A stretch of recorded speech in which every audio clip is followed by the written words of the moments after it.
One thing people often misunderstand about UK immigration is that the system doesn't stay static for long.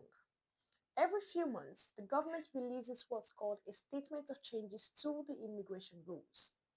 And the March 2026 update is one of those moments where small technical changes can have very real consequences for both employees and employers.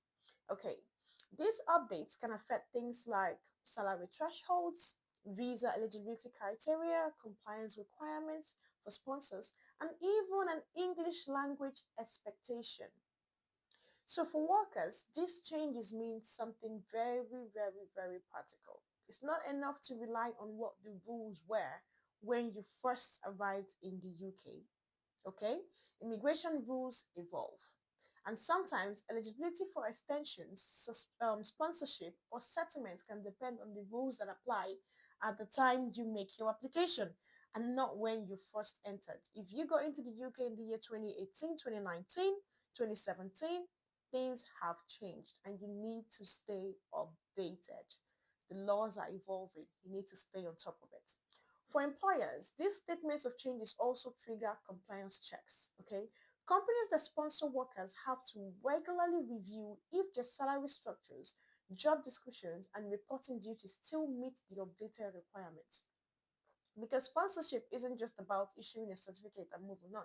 There's so much more that needs to be done. I've talked about this a lot in my page, so you can go through my videos and get yourself up to speed. Okay. Sponsors have ongoing responsibilities to maintain compliance with the Home Office. Yes, they need to constantly maintain compliance with the Home Office once they offer a sponsorship license to a candidate.